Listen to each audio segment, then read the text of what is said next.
If there is a product and a brand and a person that can help me up level my tea, I mean, I'm here for it. I'm down for it. As a man, okay? Yeah. As a consumer. This is a high tea show. A high tea show. Not that we don't appreciate estrogen as well. We very much do. True. Actually, we do want more female operators on. Exactly. Inside of e-commerce, consumer, always supporting CPG, retail, all of the things. But I must say, I'm here for anything that can level up my tea. And our good friend Daniel Baird has been doing it over at NADS. I actually think he's got a pretty interesting story about how he got into this whole thing that I want to ask him about. Everybody, welcome inside of this show, co-founder, CEO of NADS, Daniel Baird. Daniel, get into the show. What's up, guys? That is quite the introduction. Grateful for you guys. Daniel, man, we appreciate you making the time to join us. Welcome to the show, brother. Thank you guys for having me. I'm pumped to be here. This is awesome. Well, we think it's awesome. It's even more awesome now that you are here, Daniel. Absolutely. Now, tell us this, bro. Okay, I think better for your balls. Okay, better for your loins. Okay, maybe someone would say option undergarments helping men in the low T situation that many of us in the modern world find ourselves in. Brother, tell us how you got into this thing. Okay, because I love the angle. I love the product. I love it's like men's health that starts with underwear. Okay. But tell us, how did you get into this whole deal? I find it very unique. Yeah, it's kind of a crazy story. It started out with a personal frustration in the market, which was what actually brought the business to fruition. But long before that, it was kind of a personal story that I was 21 years old and I was standing on the edge of a 3-foot pool. I fell into it kind of like a belly flop, just kind of being a jackass. Okay. I hit my head on the bottom of it. I fractured my C4 vertebrae in my neck. And yeah, not ideal. Not ideal. I came up from the pool. I had blood covering my face and everything. I was kind of just stunned. Brother. So I didn't dive into the pool, but I hit it at a weird angle, enough to fracture that bone in my neck. Long story short, I had a bunch of inflammation in my back and in my neck as a result of it. And so for the next 2 years, I was kind of just living in pain. I had this crazy pain in my neck all the way down into my rhomboids, down into my low back, herniated L4 and L5 as a result. And so I was just like, okay, I'm not getting answers from conventional medicine practitioners either. And they were just like, hey, we're going to give you cortisone shots. You're going to take all these anti-inflammatories. And this is going to be how you exist. As a 23-year-old at the time, it's a hard thing to hear, especially for somebody who has just been living an active lifestyle forever. Rough. So I kind of had enough of that and just said, I'm going to take this into my own hands. And this was before functional medicine really became a more commonplace thing the way it is now. It was a little taboo at the time. But I met up with a functional medicine practitioner. We did a round of labs, came back, and sure enough, I had low testosterone. And that was what was driving all the inflammation, the brain fog, the chronic fatigue, all the things I was experiencing. Seriously? Yeah. So the whiplash injury, the pool incident, was the catalyst for getting into functional medicine. And sure enough, he was like, hey, this is something that young men are dealing with on a very widespread scale, and no one's really talking about it yet. And I said, hey, doc, I'm doing all the right things. At least I thought I was. How do I have low T? He was like, well, you're exposing yourself to toxins and chemicals in your environment that you don't realize are having an estrogenic-like effect on your body. Therefore, here we are. So from there, I just kind of became a student of the game. I was like, hey, I'm going to go swap my deodorant out, my cosmetic products, my soaps, my food storage, all of that, and just made lifestyle changes all naturally, entirely, and started to increase my testosterone production over the years. My inflammation in my back from the injury entirely went away. And then one day I'm sitting in the sauna. Yeah, right? Not how it's supposed to work. As you get older, your T's not supposed to go up, but shows you something's wrong in the environment. Wow. Yeah. So I changed my bedding to organic cotton bedding. And then I was sitting in the sauna about a week later and I was looking down at my polyester compression shorts. And I'm just thinking, hey, this is on the part of my body that's responsible for testosterone production. Right. I should probably make a change there too. That makes sense logically. But after about a week of research, diving into the rabbit hole, learning all about the conventional process of making clothing and the chemicals and toxins involved, I thought I'd get a social media ad for a company that would be selling this, and nothing. So that's kind of why I saw white space, and I wanted to have, I kind of wanted to go into a blue ocean versus a bloody ocean as an entrepreneur. And so I called my buddy Steve. I said, I got a crazy idea for a company, organic underwear for men. We're going to call it NADS. And he was like, you're out of your mind. I'm in. Let's do it. And so then we started. And that was in September of 2022. Incredible, man. I mean, I've more than doubled my tea. I've more than doubled my tea since then. Let's go. Love to hear that, baby. Love to hear that. More than double that tea, baby. Could you? Exactly. There's the W. Could you talk a little bit more about this problem? Because how many like percentages of men are you think are affected by low T nowadays? It seems like it's so high, it's so unbelievable. And I would love your take on just what your research you found. Well, it's crazy. So on our website, nadsunner.com, in the references section, there's a ton of literature on this that we've put in there for a reason. But basically what has happened has been testosterone levels have plummeted by about 50% over the last Oh X gosh. amount of decades, right? And so they've actually lowered the threshold for what they consider the normal range, which is Really? very alarming. Oh, So it's like, okay, well, you're in range, but you guys have dropped the range drastically over the last X years. Wow. Technically, yeah. I am low comparatively to the past, right? So what's happening is all of these products and lifestyle tendencies, screen time, blue light exposure, just a whole bunch of different factors are contributing to this. And men are experiencing things like chronic fatigue, brain Yeah. fog, wild energy fluctuations, low libido, low drive.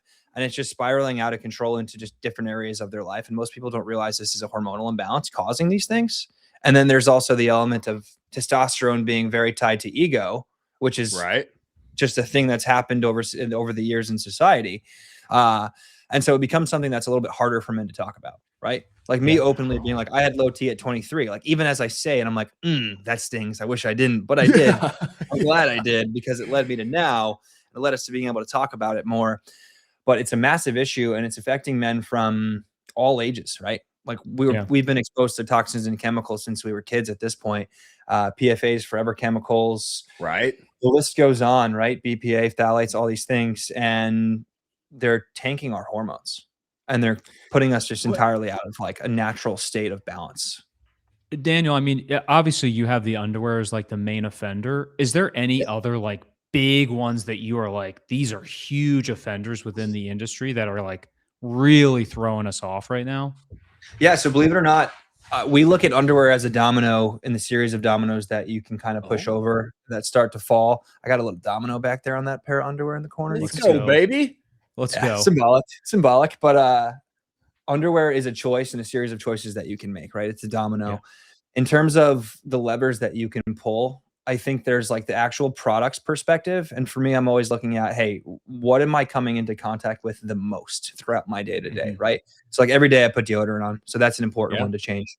Every day I'm using soap in the shower, right? That's an important one to change. You don't want to have any of these toxic chemicals that are literally being absorbed into your largest organ, which is your skin. So we then took that premise, put it into underwear because the chemicals in your clothing are sitting on your skin. Therefore, you're absorbing them into your body. So it's the same concept. And then there's the actual element of what you're ingesting, right? It's like, what are you eating? Are you Yeah. eating foods and are you drinking beverages that are in plastic all the time? Like this is a stainless bottle that has a unbreakable glass interior, for example.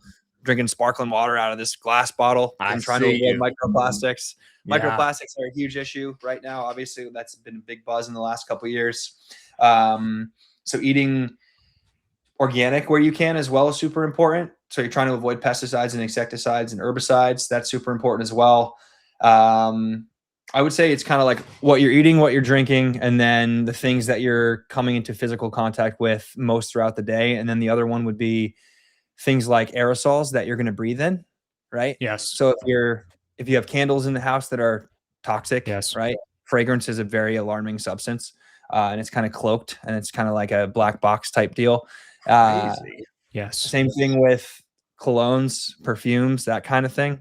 So if you're breathing those things in throughout the day, or if you have a plug-in air freshener, like those are concerning. Things that things that off-gas chemicals, like air fresheners, even certain pieces of furniture are like lathered in flame retardants, and then you're going to breathe those things in. So when you get that smell, typically from new Oh. furniture, that's literally off-gassing. You're just going to be Really? breathing in these chemicals. Yeah, Is it's kind that of like the the new more car you know, smell? you wish you didn't want to know, like you wish you didn't have to know it because then you know it. And you Yeah. can't get into an Uber Yeah. and I see an air freshener. I'm like, I don't my breath doesn't get there. So Daniel, I mean, does this? Do you see like underwear being like a first domino for other products Yeah. that NADS will create and deploy into the world? Like, how does this? How do you see this kind of domino effect, playing out for NADS? Yeah, I would say in short, the future of NADS is a TBD right now. Just being in the ruthless focus phase of our business. We're trying to be specialists, and Yeah. we're a very lean team. We didn't raise outside capital for the business. We grew it the painful way. A lot of learning lessons within that. I was 26 and Steve was 27 when we started. And, that decision was kind of both out of naivety and just stubbornness. And I'm glad we did it. It was a good move. You did But too. an inventory-based business with marketing spend, it's tricky. It's not an easy one to navigate there. I had more hair when The we started, case. let me tell you.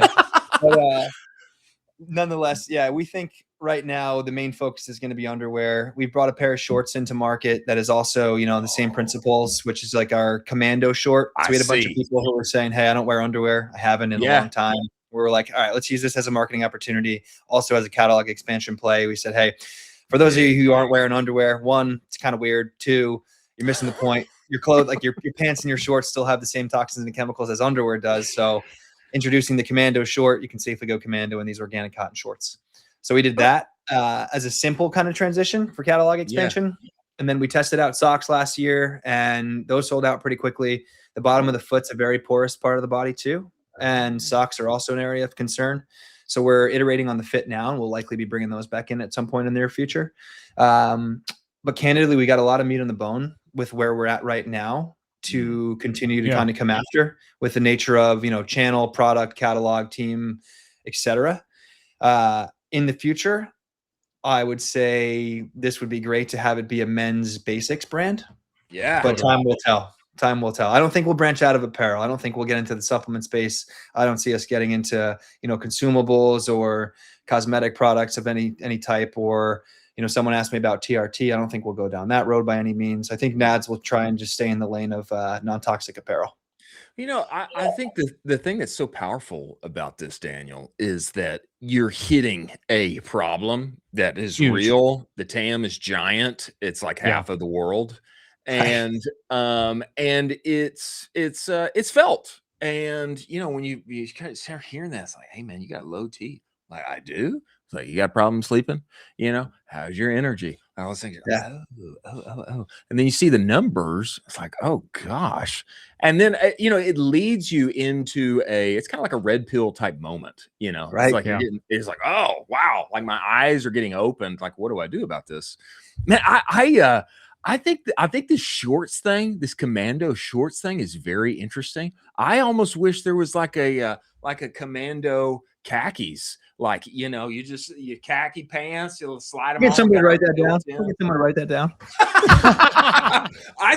I think commando khakis would be like an incredibly interesting thing. With your like certified, Uber certified, cotton that you got here. I see it's GOTS and OEKO Tex certified. Tell me about this. Like, is this like best of the best? Like, why have these kind of like certifications that you have? Like, what does that signal? That's a great question. It's one of the kind of like the value props of what we've done with this brand has been, we're trying to opt for the gold standard of organic certifications, and those two are them. There's GOTS and Oikotex, right? Oikotex is more about the chemical inputs, aka the dyes and what happens after you have the final good type deal.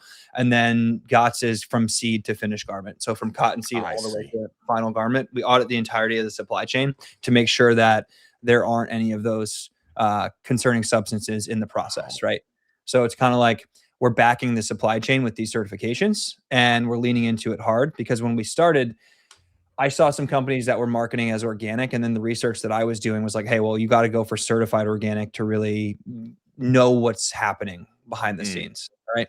And so for that, as a founder, I was like, well, we're going to lean in that direction because that just makes the most sense. That's the most integrity first. And we're going to want to be transparent about what we're doing, because God forbid something happens overseas where there isn't transparency and someone is not being backed by this third party audited supply chain backer, GOTS certification, for example. We don't ever want to run into the concerns of greenwashing within the industry. It's something that happens a lot. So like there's a lot of organic, but certified organic. And then particularly in our case, we opted for GOTS certified organic, just as what we found to be the strongest certifying body with the Oikotex inputs, just to really kind of ensure that everything that we're doing is to the absolute best of our ability. And quite frankly, it's expensive. Like the certifying process is expensive. Third-party testing is expensive. But what's more important is knowing that we're putting out the best possible product we can. You know, Daniel, I first heard about you guys through Eric Hinman, who's I a knew wellness it. influencer. I Yeah, knew you were going to through say Eric. Hinman. And then also Brian Johnson as well. And so Nice. how much of that like biohacker wellness audience is like central to your growth versus basically like the everyday shopper? I would say it's been integral to the growth. So when we Yeah. started, we were kind of just throwing things at the wall based on intuition, and we got kind of looped in with the ancestral wellness crowd. Yeah. A lot of those folks are in Austin, Texas, right? And we Yeah. had some connections there. So we started in there, and that was kind of like, hey, there's the low-hanging fruit for the most receptive audience for the brand and the product at the time. And we kind of just got our niche started there, and then we kind of started to think about what would naturally flow after that. And it was like, all right, well, we have the ancestral wellness crowd, and then we have the holistic / non-toxic living crowd, right? And that's both men and women, right? Because a lot of women will buy the product for their men, but they also wear the boxers themselves kind of as like sleepwear and pajamas, which is awesome. And then outside of that, you have like the biohacker, kind of just like the biohacker crowd. And then you have like the CrossFit, high rocks, just general fitness enthusiasts. And like right there with those segments alone, that's been enough for us to scale to, 8 figures plus in just a short period of time, which has been great. And taking it into mass market now is a little bit more of a beast than it was because, the typical fella is a little less receptive to this message. Because most of these guys are used to buying $8 to $12 pairs of underwear down at Walmart in a 4-pack, right? I don't know if we'll ever really like capture that market, that buyer as much, but I do think the general, the weekend warrior or the overall active fella, the active dad will be receptive to this in time. I think one of the barriers that we'll have to overcome is the people who have said, hey, I've had kids. Why would I need this anymore? Well, it's like testosterone's about more than just that, right? It's not about just having kids, right? It's about quality of life and longevity. It's involved in everything in the cellular function. So super important. But I would say that crowd has been a huge part of our growth for the last couple of years. Eric specifically has been a godsend of a partner throughout the years, has connected us to so many people. He's a thought leader in his own world. And we've been fortunate to partner with a lot of great people like him. And they've been very massive in us growing the brand. Partnerships has been a huge piece of it.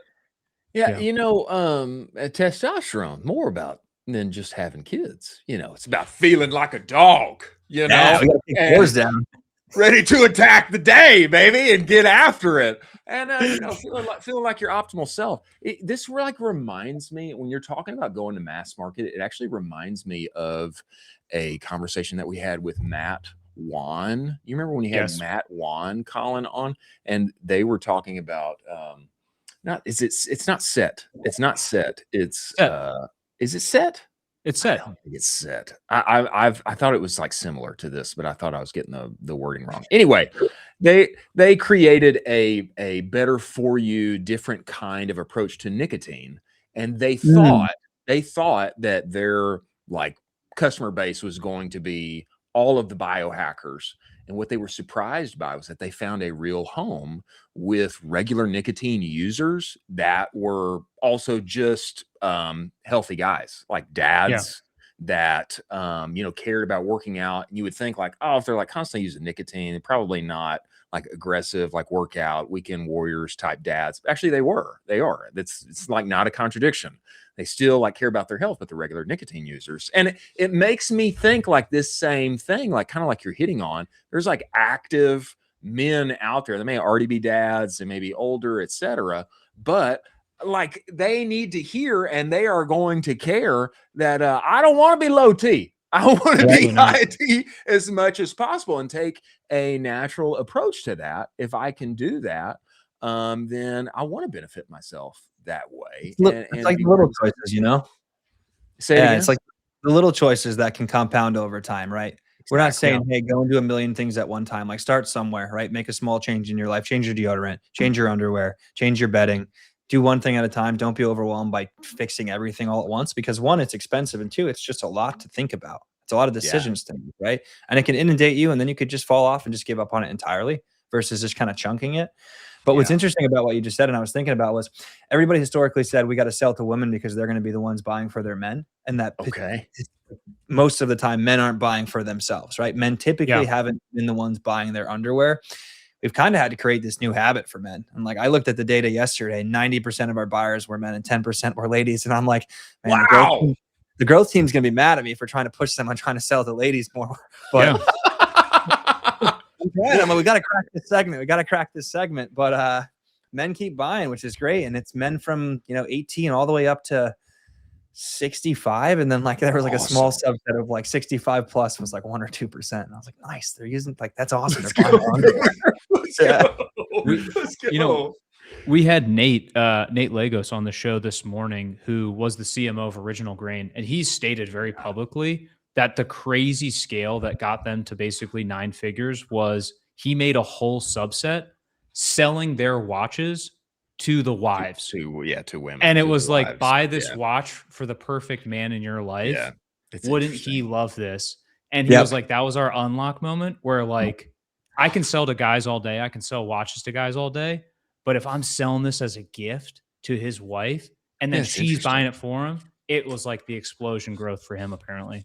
Were they saying gifting season was crushing it for them too then? Just like those moments throughout the year? Yeah. Yes.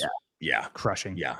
I think that's interesting. And it's crazy that you guys have scaled so much and you're really winning with men, which is a hard category to crack. I mean, guys, they're hard to get to buy, but once they do love you, they probably buy forever, which is awesome. Typically very loyal, which is great. It's interesting, man. If you guys can like crack this female side and there's like, just incrementally a more of a way there over the years with gifting, etc. Man, that's incredible. That's exciting, Daniel. It's been good. It's been a good journey so far. I'm grateful to have learned as much and grateful to have the team of killers that I have by my side within this business. And I feel like we're just getting started. Brother, tell me this. I ask simply because I'm curious, brother. How do you get these guys back? How do you get these guys back? Because I'm like you described, like typical man. He got it. Where did he get it? I don't know. He got it at Walmart somewhere. And he just keeps it till it falls apart. And then, it's like, oh, I need some more. Where do I get them? I don't know. So like, how do we crack the retention engine? How do you crack bringing them back, man? So we're I don't want to say we're reliant, but we're very heavily focused on new customer acquisition as the main driver, just because there's still so much runway ahead of us. With that said, retention is an important part of the business. And what we have found is that dropping new colorways, simple as that. And then if we same SKU, like we'll just like segment out. So if you bought boxer briefs from us in black and like we're going to drop a limited edition colorway, which is like, I don't know, maybe it's navy blue with the white band like we did. We came up with a cool name for it and we sold it. We brought in like 3,000 pairs. We're like, hey, act fast because these are going to sell out. The exclusivity around it, the urgency, and then also knowing that this person bought that style and then just using the retention efforts for that without having to put any paid dollars into moving that style has been great for retention. This is a underrated point. It's so underrated. This is an underrated point. I feel like the best, most useful word in marketing is new. It's like new, and it's it's going to be gone soon. Like act now. Oh, we're sold out. It's gone. Like just like iterating on, hey, more of what you already like, and here's a new color, and it's going to be gone. Better get it. Right? This is great. Yeah. It's a great. We did a thing called the Golden Sack Club, which is like the membership program that gets you some perks within the business. Yeah, there's never a shortage of those types of jokes over here at NADS. Daniel, how are you balancing that? How are you balancing like going crazy with the jokes, with the guy humor, and then also like balancing this science piece of it? That's a great question. I thank the guys at Dr. Squatch, at Chubby's, and at Native Deodorant for setting the bar for that, and Manscaped as well, right? Yeah, they were great inspirations for us through and through on the marketing side. And the founders of Chubby's have just been a godsend for us in terms of being just kind of like mentors and connectors and everything. So I'm super grateful for those guys. But the best. But I'd say, NADS is just on that line of being like, oh, NADS, like it means what I think it means. It's like, yeah, it does, right? But like some people don't even know what it means at all. Some people think it's because my name's Dan and that I just spun the letters around a little bit and it has nothing to do with that at all. So that said, we've always said, hey, in our marketing and in our branding, we try to make it relatable with humor, but still not underemphasize the importance of the issue at hand, right? So there's a lot of founder story content that comes out because it's like, hey, this was a serious thing for me, and that period of my life was not fun, but using it to be a force of greater good. But we're trying not to be, too immature to the point where people don't actually want to make an expensive purchase like $34 underwear, right? So it's like, hey, we're trying to make this relatable and fun. The company's called NADS, and it's better for balls underwear, and you do have to protect your boys. But at the end of the day, the issue is real, and this is a solution to a problem that does exist. So it's up to you what you do with this information, but you should be protecting your boys, right? Protect your boys. Protect your boys. That's a great line. That is a great line. That's a moneymaker line, is what that is. Daniel, I think everybody and their mom needs to go to nadsunder.com and help solve the low T problem in our modern world. Daniel, where can people find you and follow you? Man, do you ever write on the internet? You ever speak anywhere? Where can people keep up with what you're doing, brother? I kind of live a little bit underneath a rock for the most part, just hands on keyboard, head down, as a very tactical CEO co-founder for the time being. But my personal Instagram is I'm Dan Baird, and then the business is at NADSunder. It's nadsunder.com. We're active there, and then I'm not actively writing publicly. I've got a handful of journals throughout the house that catch some of the writing. Maybe one day it'll come out. But particular moment of time we're in now, I'm just pretty focused on being head down and building the business with the team for the time being. But maybe in the future that'll change. But I'm grateful that you guys included me and invited me on the show. Thanks for having me. Absolutely. Brother. Thank you for coming. We look forward to having you back. Appreciate what you're doing in the space now.